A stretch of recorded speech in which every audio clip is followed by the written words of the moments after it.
This session will be about how to drive your career forward as a mortgage administrator and develop your personal brand. The learning objectives of this session will be establishing a credible and trustworthy personal brand in the mortgage industry, developing effective client and colleague relationships through strategic personal branding, and recognizing the importance of continuous professional development for career advancement and seizing new opportunities. To discuss this, I will be joined by Rosalia Lazzara-Tilley, CEO of Manuka Media, and Gordon Reid, Business Development Manager at the London Institute of Banking and Finance. Thank you both for being with us. So to begin, I will first ask the question to Gordon. What are the most valuable skills to attain or develop for anyone who wants to raise their profile in the sector? Thanks, Shekina, and thank you very much for the invite to join this afternoon. It's really good to have this opportunity. So I think the first thing I would say is it's really, really essential that you demonstrate and you develop your subject matter expertise. You know, as a mortgage administrator, you want to be able to show peers, you want to be able to show customers that you might be dealing with, you want to be able to show people within the industry that you know exactly what you are talking about. So I think it's essential that you think about your professional development. You think about, you need to know what's going on in the industry. So what are you doing to develop that knowledge? Are you doing qualifications? What are you reading on a regular basis? What is it that makes you stand out as somebody who really can be trusted within the industry? I think you've got to be able to communicate, do practice your communication skills. I look at this and think, yes, we're talking about role being potentially an administrative role. However, communication, both written and oral, is absolutely essential. So you need to practice your communication skills, develop those as much as you can. I think there are a couple of things that can really, really help. You want to show your positivity. You want to show your adaptability. You want to become known as someone within your role who says, yes, I can do this. Yes, I'll take this on. Yes, I'll take on some challenges. So I won't just simply do what is expected of me. I'll look at how can I go a little bit further to support my peers, to support my customers, to support the organization that I'm working for. And I think the two things I'd say there is, those things together will develop your confidence and your expertise. Mm-hmm. And confidence and expertise are two essential things to creating career growth. Yeah. I'm conscious, Rosalia, is anything you want to add to that? Oh, I thought that was wonderful, Gordon, and I agree with everything you just said. So I want to just elaborate perhaps on the confidence piece. That's something that tends to happen or gets questioned about me a lot. But firstly, just wanted to say my own thank yous for being here today. So Shekina and the rest of your team, thank you so much for having me here. And I hope everyone's having a wonderful, productive day. I've been hearing from people on LinkedIn about certain questions that they have. So hopefully we'll get everything answered for you today. With regards to confidence, I get a lot of people that might say, oh, Ros, it's all right for you. Like, you wear yellow and you're really confident and, you can just talk for days. And whilst my mum will say that that is absolutely true, I didn't develop confidence because I was just confident and therefore I did. It's because I've been doing it scared for a very, very long time. And the confidence will develop because of that. So I still get scared to this very day where I'm, presenting on stage or, presenting in a webinar like this. And you might think there's no way that, you don't come across like you're not confident or you don't come across scared. But I believe that confidence is lacking when you are underprepared.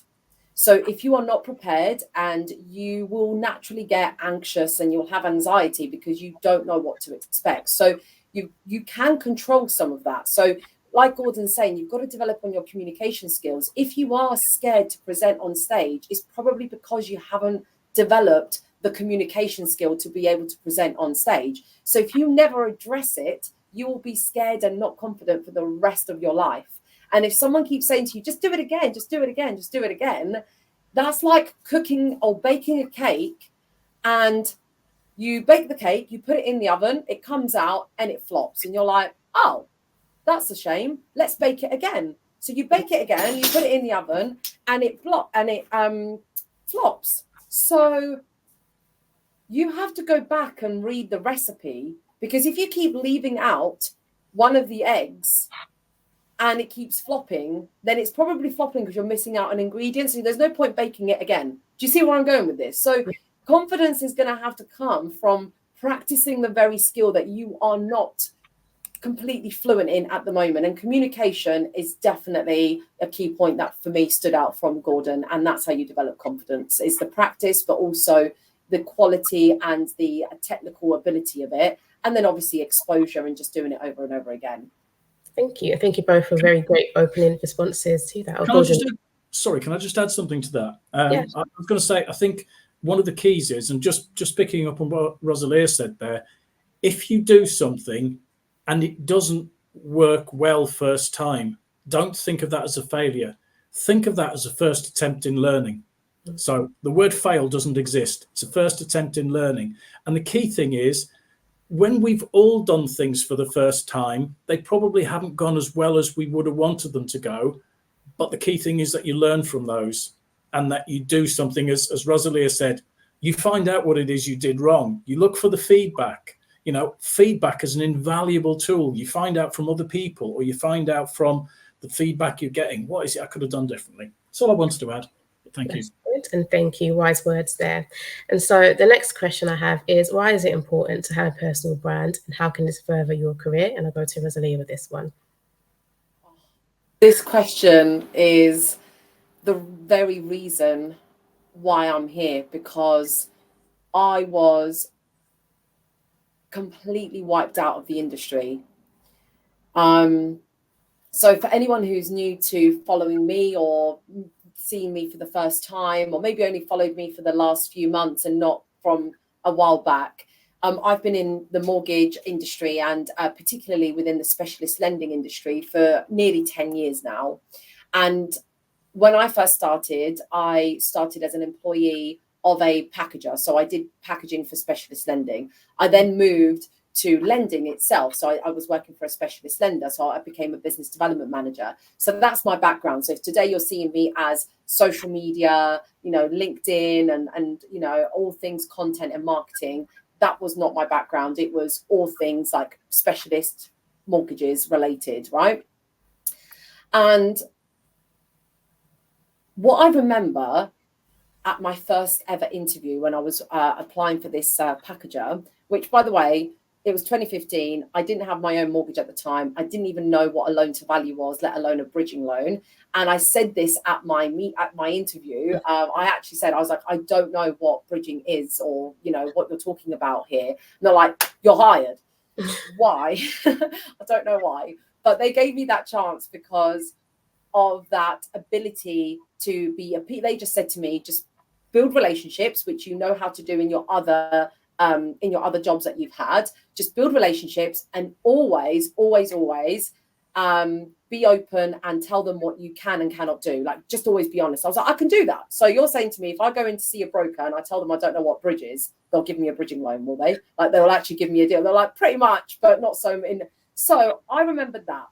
Now, the long and short of it is that I built relationships throughout my career. And remember, I had no idea Manuka Media was coming. I did not know I was going to have my own business. I did not know that all those years later, having invested so much of my blood, sweat and tears into building a career within the banking and specialist lending sector, that I would one day wake up skint, jobless, cashless and titleless. Like, I lost my title, my job, my safe, secure paycheck when I woke up 30 and broke. Like, literally, I woke up in my 30s in 2020, the year I turned 30. In fact, a month after I celebrated my 30th birthday at the Burj Khalifa in Dubai. I could not have fallen from any bigger ceiling than that one. Like, I was drinking champagne at the Burj Khalifa, came back. That was in February. In March 2020, lockdown, pandemic, I was put on furlough, I was made redundant, and my phone, laptop, car was driven away. Like, someone literally came in a forensic suit to confiscate it and take it back. And I was told it was going to come back in 6 months' time, and it didn't. And it was the best thing that ever happened to me, because everything that I had built in my career was down to like the titles and the job and the paycheck and the car that was on my driveway. And one day when that was all gone, what was left? My name. That's all they couldn't take away from me. And the name that I built within the industry, the colleagues, the clients, everyone could remember Rosalia Lazzara, even if I was no longer a BDM. And I rebuilt myself through LinkedIn. Like, that's all I could do. I was like, hey, everyone, remember me? Like, I've been on furlough for 6 months. I kind of disappeared. And so I re-entered the industry and kind of put myself back in through my name, because I had nothing else. So that's what a personal brand means to me. Yeah, and that's a very powerful account. So Gordon, the same to you. Yeah, I mean, first of all, I think that's a fantastic story and a fantastic example of how a personal brand can be used to develop a brand new career and to maximize career opportunities. I think one key thing I would say to everybody out there is use Rosalia's story as inspiration, not as this is how I should necessarily do it as well, because we'll just go back to the expression there. The expression is about having a personal brand. So I would just say to you all out there, take a bit of time to reflect and ask yourself the question, what is it I want other people to say about me? What is it I want other people to see me doing? What is it I want to be doing in future? And build your personal brand around those things. Yes, as I say, look at people like Rosalia, be inspired by people like Rosalia, but don't try to copy. It's your own personal brand. And think about, again, where do you want to be in your career? What do you want to do in future? I don't know all of the career avenues you could go down the direction of, but think about, where would you like to be in 10 years' time, and what sort of brand do you need for that? That's probably my big add-on. Yeah, good point, Gordon. Yeah, it's all about being yourself and authenticity. So thanks for adding that, because I don't want people to take that story and be like, well, I don't want a business, or that will never happen to me, or that's happened to me. And I don't, it's not the exact replica of what I'm trying to share here with you today, but it is just knowing that preserving your personal brand and knowing that you have one, whether you are an employee or a business owner, or you work for yourself, whatever category you're in, you all have a personal brand. And preserving that and nurturing that and developing your personal brand and standing for something and being memorable for something will last you a lifetime. So a personal brand is a reputation. A personal brand, I'm sure we're going to get into this later about social media, but a good social media post or a nice video or a nice photo is not a brand. That is not what a brand is. A brand is your reputation. A brand is the experience that you have, your skills. That's why I got a job in specialist lending without knowing what bridging was, because you can teach someone what bridge is, what you can teach someone to get qualified and get a CMAP qualification, right? But the people bit, the relationships, your values, your expertise, and your aspirations, that is the personal brand that we all have. Yeah, of course. And actually, let's move on to the question that we do have about social media. So how should mortgage administrators and those running a business utilize social media to raise their professional profile? And Rosalie, I'll come back to you on that one. Okay, yes, brilliant. So as you know, if you follow me, I work with a lot of mortgage advisors and IFAs and even like property accountants, property developers, tax accountants, anyone in and around the property and finance space is pretty much my niche. So the reason that I market that and I advertise that, or that I showcase that, is because they're typically the people that are thinking, where's my next lead going to come from, right? So they want to market themselves because they need to grow their business and they need to grow their exposure because they want business out of it. So they're using social media for business. So you might be sat here thinking, but I'm an administrator, so I'm not trying to build a business and I'm not trying to get a lead.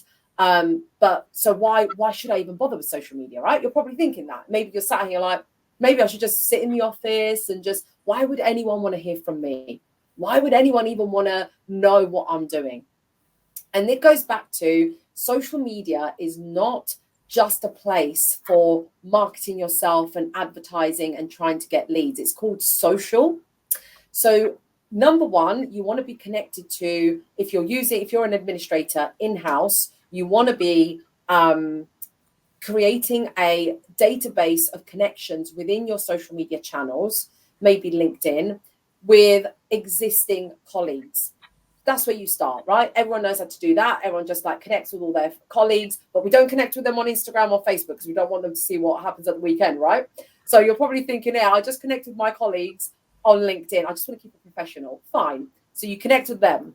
The second category of people that you want to be connecting to is industry influencers. So you want to be connecting with people like Gordon. You want to connect with, I don't know, Ying Tang. You want to connect with David Coleman. You want to connect with people in the industry that you see are shouting and screaming and doing something in the industry, right? Something powerful, like Liz Sims, for example. It might be aspirational to you what Liz Sims has achieved with Connect for Intermediaries. So you want to connect with those. In our world, guys, we don't have to be in fashion or beauty to have influencers. We have what we call finfluencers. So these influencers of the industry you want to be connected to, because these are going to be the aspirational stories and also the market knowledge that you want to build. So when I first started out in the industry, I had to learn from these experts as fast as possible to understand what everyone was talking about. Then the third category of people that you want to be connecting to is your clients, right? Because your clients have also, even though the advisor is the advisor, but you are pivotal, like you are an absolute pillar in the whole team. So that is the element that you add. Remember, it's a team effort. It's all about the reputation and the experience of working within your brokerage, right? So if you're here as an admin within a brokerage, then you need to understand that your part is fundamental to the whole experience of the experience that the client has with your team. So connecting with your clients and building that rapport with them online as well allows you to learn more about them too. So say, for example, you've just done a mortgage for, an MD of a large construction company. You know, he runs a construction firm, and by supporting them on social media, it keeps you front of mind. So even if you're not really posting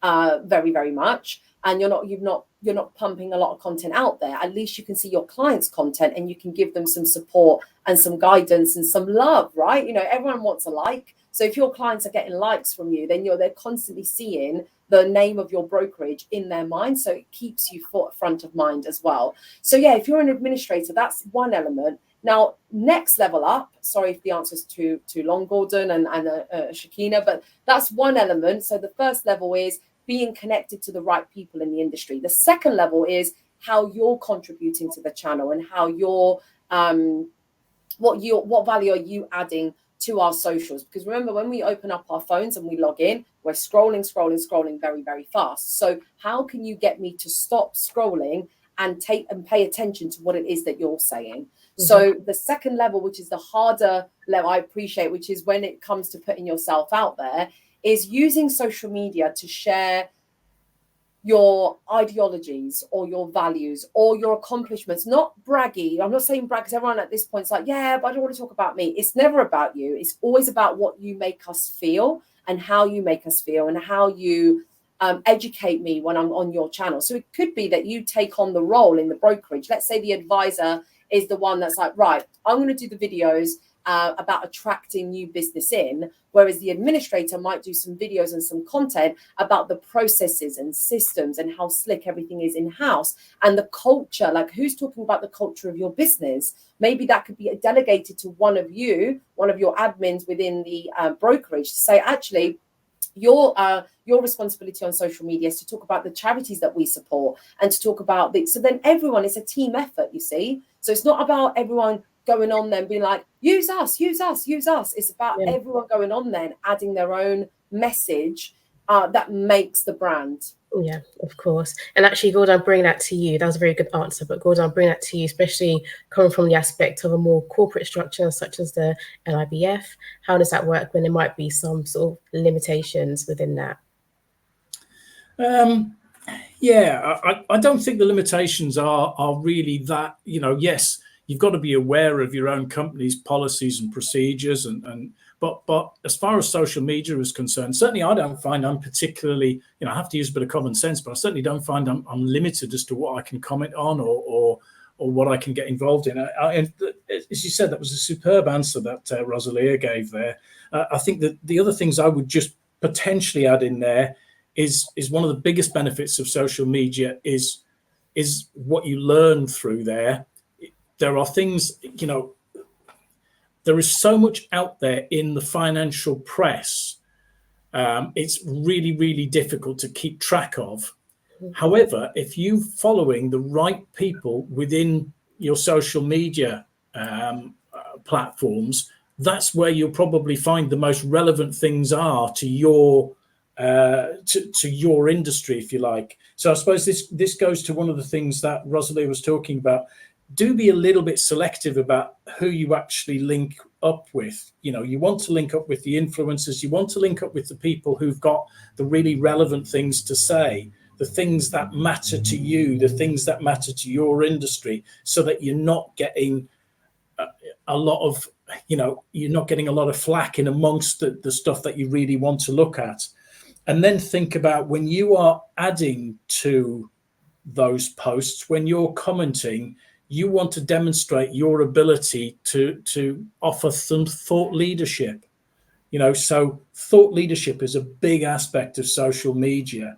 And even at a relatively junior level, there is no reason why you can't be adding in, the sparks of inspiration that come from you because you work right at the coal face of a particular type of transaction. For example, you will understand issues, you will see challenges, but also opportunities that potentially people who've worked in the industry for 20, 30 years or are leading large companies won't see. And they will really appreciate you actually adding in your thoughts and demonstrating that you're really interested in the industry, that you really want to go places. So there's no such thing as somebody who shouldn't be commenting on posts. And again, it's that confidence thing, going back to one of Rosalia's original answers. You might be looking at a post from somebody who's a CEO of a very large corporate. You think, I can't comment on that. Yes, you can. You absolutely can. The first time you do it, you'll be like, oh, hang on a minute. Can I really do this? Can I do this? Is anybody going to like it? But you'll actually be quite surprised. Do it, try it, get out of your comfort zone. Yeah. And actually, speaking about getting out of your comfort zone, what is the value in mortgage advisors taking on tasks or doing things that may not be within their remit? So stepping outside their comfort zone, as you say. And Gordon, I'll put that back to you. I'm going to start off by just referring back to my answer to the very first question you asked us, Shekina, and that's around demonstrating your positivity and adaptability. Mm-hmm. So first thing is you want to be able to demonstrate to your team, to your colleagues, to your employer that you have a positive attitude, you're adaptable, you're prepared to take on more challenges. And the benefit of that from your point of view is the positive light they will see you in, the opportunities that they are more likely to give you. If you say yes to something that you're not that comfortable with, and you think, well, I'm not sure that's that beneficial to me, that yes will be worth far more than, it'll potentially be worth far more than what you will actually do in that particular instance, because you'll be thought of in a positive light. You'll be thought of as, oh, Gordon, he's someone who says yes, he'll take that on, he'll have a go. Hey, take on a challenge. It's about demonstrating your value to your team. It's about demonstrating that you're putting your customer at the heart of everything you're doing. So again, taking on tasks, you might get a customer who says, oh, I need this, can you do this for me? And you're thinking, well, it's not normally something we would do, but actually, if you do it and you put the customer at the heart, if you put them first, you're more likely to get a positive back. It's about showing that willingness to learn. It's about demonstrating a growth mindset. It's doing things that are outside your remit is the ideal way to learn. Yeah. It's the ideal way to develop your knowledge. Again, I'm going to go back on the knowledge side of things. Some of you that are listening to this might already have a mortgage qualification or part of a mortgage qualification, such as CMAP. Some of you might be sitting there thinking, well, I don't need it. It's not required for my role as a mortgage administrator. And you might well be right. The regulator doesn't say that a mortgage administrator's got to have such thing. But think about what it says to your customer, to your colleagues, to your team about your willingness to take on new skills and develop additional knowledge. Mm-hmm. And then lastly, I'll just say, again, linking back to what we were talking about previously, taking on tasks outside your remit will increase your network. And it'll increase the network of, so if you just work within your own little bubble, you will only deal with people who deal directly with your bubble. If you take on tasks that are outside your remit, you're going to get the opportunity to work with people that you wouldn't work with otherwise, to be able to connect with them, to be able to liaise, to be able to develop a relationship. And bottom line, all of these things add up to that magic word of trust. It's a word we've not really used today, but it's massively, massively valuable. What do you want? What do we all, virtually every one of us, regardless of the personal brand that we are trying to develop, the one thing we would probably all say is, I want people to trust me. Yeah, of course. And actually, I'll bring that question to you, Rosalia, but also add on to it with what opportunities outside of work can mortgage administrators seek if they want to upskill. And I think Gordon did touch a little bit about additional training, but what else can be done? Yeah, sure. I mean, look, guys, I didn't wake up and know how to run a business just overnight. Like, no one gets taught how to run a business, and no one gets taught how to be in a job, right? You just learn on the job. So whether you are looking to advance your career, or starting a business, or getting a promotion, those skills that you're going to need, you were hired with the skills that you have. Let's face it. You applied for a job and you were hired for the skills that you have. And if you are looking to accelerate and move to that next level at whatever level you're at, whether you are listening to this presentation right now at the C-suite level, or you are a beginner, you are always going to have to advance somehow.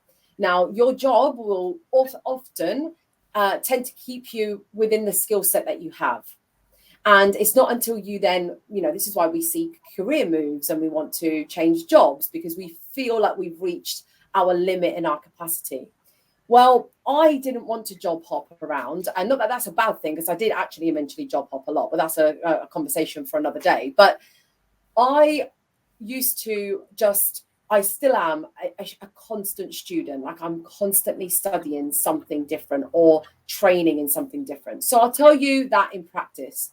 When I first got my job with the packager, I obviously had to learn something humongous that felt like I was learning a lot, because I had to learn what bridging development and everything like that was. So once I got to grips with that, I was like, okay, I know this now. So what next? I remember one day they said to me, Ros, you've got to do a presentation, but you're the only BDM in this packager, so you're the only person that can really go. And you have to do it in front of those round tables that we go to. Well, this particular session was not a round table. It was everyone's going to sit on the round table, but I was going to be on stage. And I was like, okay, yeah, cool. And they were like, but what do you mean cool? Like, we've never seen you present on stage. How are you going to cope with this? And I was like, oh, no, I do speak on stage. They're like, what stage? We've never seen you on a stage before. And that was because everyone today who might see me doing videos, you should have seen me or like presenting on stage. If you've ever come to one of my events or events that I speak at, you didn't see me 12 years ago, or probably now nearing towards 13, 14 years ago.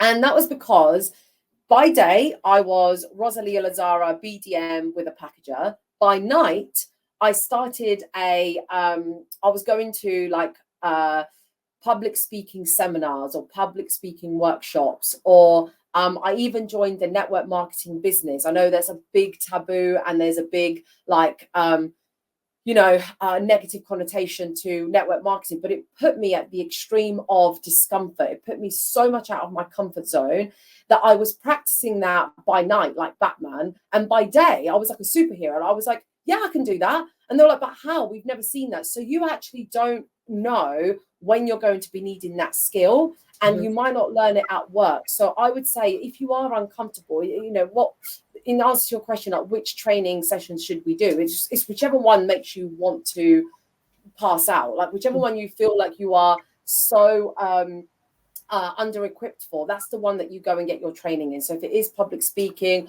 or maybe it is social media management and social media training, and maybe it's content writing and you want to do more thought leadership, but you don't feel like your writing style is really solid. So whatever gap you feel like you have in your CV, don't expect your work. What I'm trying to say in a nutshell is, don't expect work to just give it to you and develop you in it.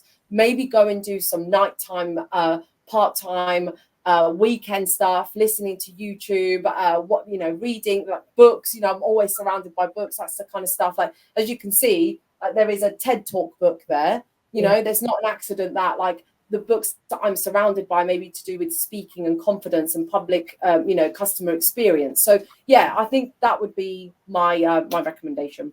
Of course. And we do have one question I want to get to, which is coming from the audience, because we are running out of time, but I do want to get this one answered. So what would you say is the best way to build your personal brand? If you could give a brief response to that, please. So Gordon, I'll come to you first.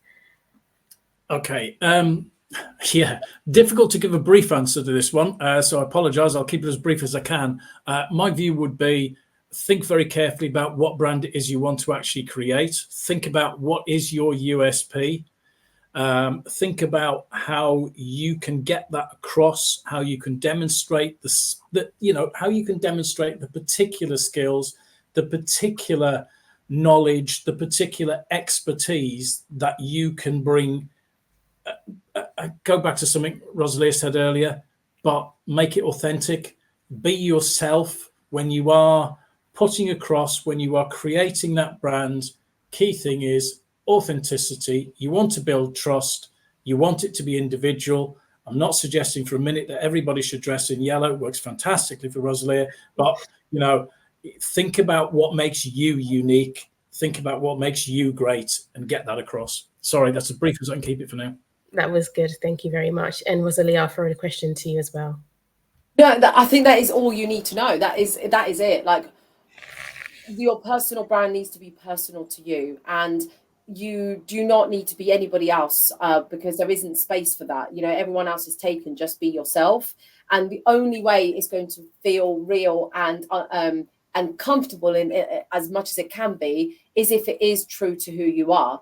Like Gordon said, you do not need to find your signature color, and you don't need to be on stage to be a personal brand. Your personal brand could be conveyed in so many other ways. So, for example, before I was on stages and before I was speaking out in public like this and wearing yellow, I was not wearing yellow. I was working for a company that was actually very purple, but actually back then I wasn't wearing purple because it wasn't my brand. So I didn't want to dress. But to me, that would have felt like a uniform. I would have felt like I was wearing. So I'm not saying if your brand is orange, wear orange all the time, if it doesn't feel natural. But something I used to do when I was employed in my previous firm, when I was working for the lender, some way that I would show my personal brand was there was an internal campaign around women in finance. And there was this initiative where you could either apply to be a mentor or you could apply to be a mentee. And they would match someone in the business across different departments that would be a good match. So someone nominated me as the mentor. I was like, I wanted to be a mentor. I want to learn too. I don't always want to teach. But anyway, I took it because it's an honor. So I was like, okay, fine. So someone nominated me as the mentor. So I applied as a mentor. And then I got given a mentee from the business that I'd never met before, completely on the other side of the company. And that in itself, just helping that one person, elevated my personal brand because my exposure within the business advanced. And they were like, who's Rosalia? Like, what department is she in? And when I was attaching, perhaps because I was in the sales team, if that month perhaps I hadn't hit my target, actually my brand was so much more than just the targets. It was how I made someone else feel across in the business and how I was developing them as well. So yeah, that's my answer. Of course, thank you very much. And we are now definitely out of time and over time. But thank you both, Rosalia and Gordon, for this session. I'm hoping that everyone has something to take away from it and found it helpful. And our next and final session of the day will be at 2:15, and that will be on the events theme of Be More You. You don't want to miss out on that one. And that is it from me and all of us. So goodbye. Thank you.